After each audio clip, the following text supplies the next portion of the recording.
Bienvenue, chers amis, dans cet espace de vérité et d'espoir.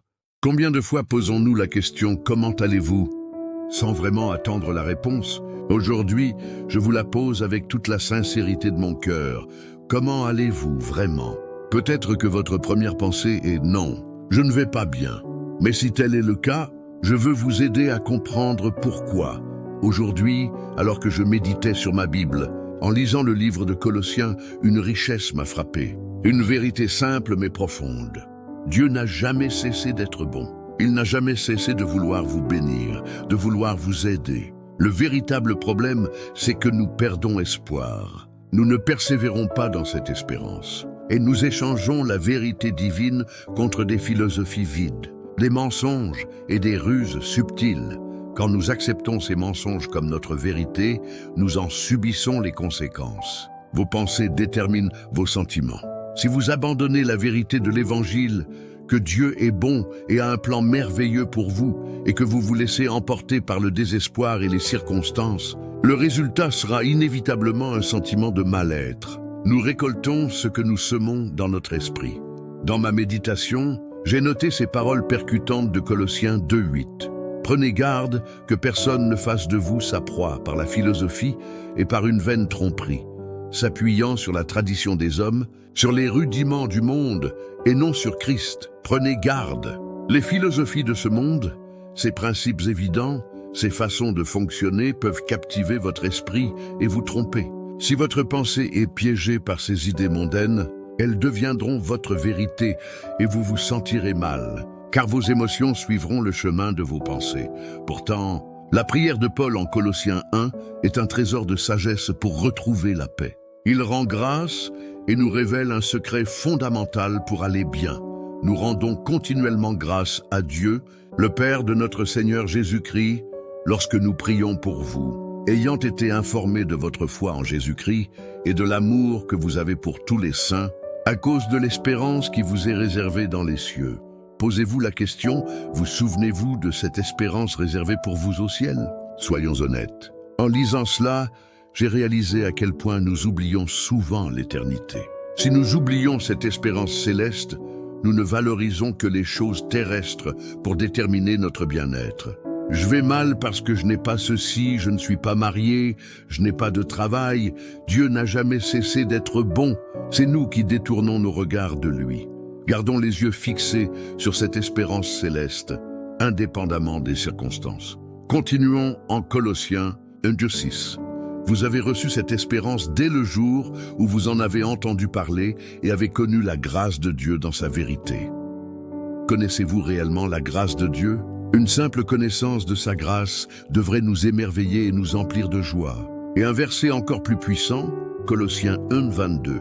Il vous a réconciliés par le corps de sa chair, par sa mort, pour vous faire paraître devant lui saint, irréprochable et sans faute. Si vous vous sentez mal, parce que vous vous croyez pécheur, ce perdu méditez ceci. Jésus vous a présenté sainte, irréprochable, sans faute, au-delà de toute condamnation. Comment pourriez-vous ne pas aller bien en méditant sur une telle vérité?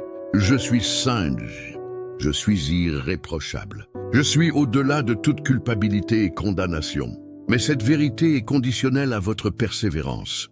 Si du moins vous demeurez fondé et inébranlable dans la foi, et que vous ne vous laissiez pas détourner de l'espérance de l'Évangile que vous avez entendu. Colossiens 1:23.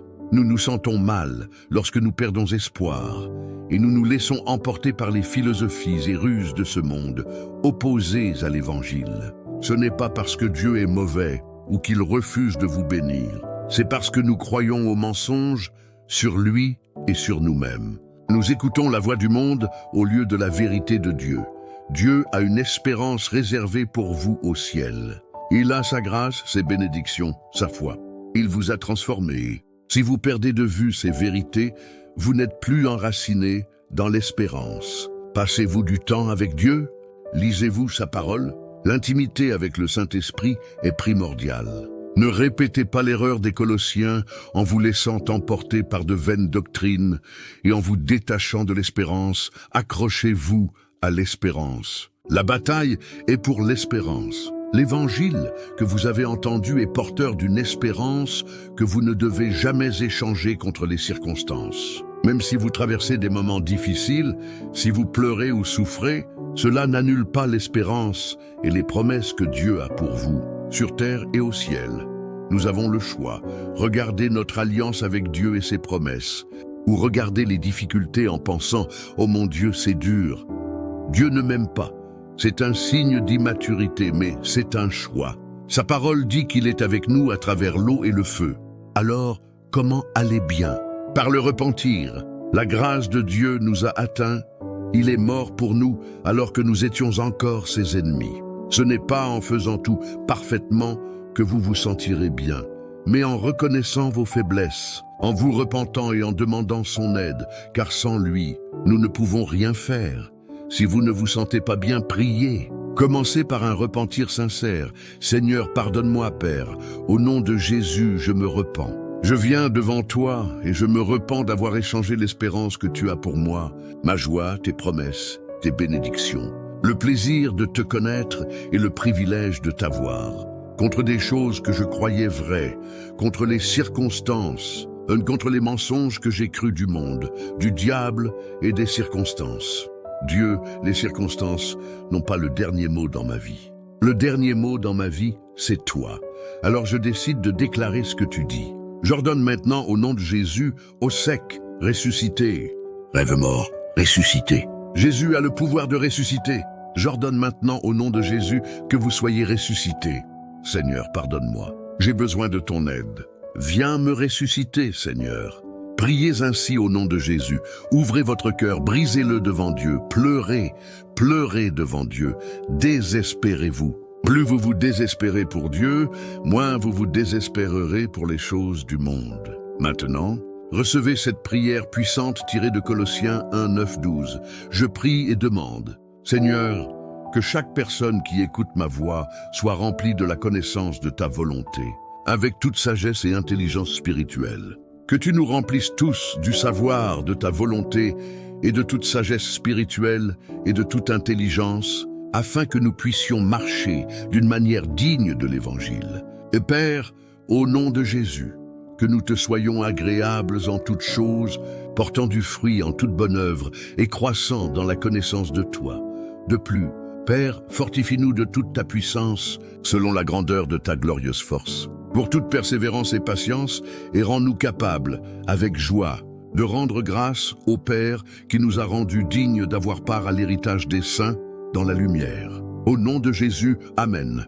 Cette prière est un trésor. Je la prie pour ma vie chaque jour et je la prie pour la vôtre. Si vous ne vous sentez pas bien, ne laissez pas les mensonges vous emprisonner. Vous pouvez tout en Christ et vous irez bien. Le chagrin peut durer une nuit, mais la joie vient au matin. Si vous pleurez, pleurez avec Dieu, car il recueille vos larmes et il répondra, ne vous comparez à personne. Sans Jésus, nous ne pouvons rien faire. Pas de connaissance ne suffit si votre cœur est vide de l'amour de Dieu. Concentrez-vous sur le fait de ne pas perdre la vérité et l'espérance que vous avez reçue. Si vous perdez l'espérance et la vérité de l'Évangile, vous accepterez les mensonges du monde et vous vous sentirez mal. Combattez pour croire la vérité. Que faire? Asseyez-vous, lisez votre Bible et commencez à déclarer la vérité de Dieu au lieu du mensonge. Il est choquant de voir combien de chrétiens ne lisent pas la Bible, ce qui les rend faibles et malades. Mais vous, au nom de Jésus, savez que vous devez garder la vérité de l'Évangile. L'espérance, la grâce, votre espérance avant tout, pour ne pas vous écarter de la vérité vers le mensonge. Merci à chacun de vous pour vos témoignages qui me touchent profondément. Je suis ici pour partager la consolation que je reçois de Dieu. C'est un privilège de voir comment il utilise ces messages pour transformer vos vies, vous aider à retrouver le chemin du Seigneur, à grandir en maturité spirituelle, à percevoir Dieu comme un Père aimant et à trouver la paix et la patience au milieu des défis. Chaque histoire est un puissant rappel que sans Jésus, nous ne pouvons rien, mais avec lui, tout est possible. Dieu te bénisse abondamment.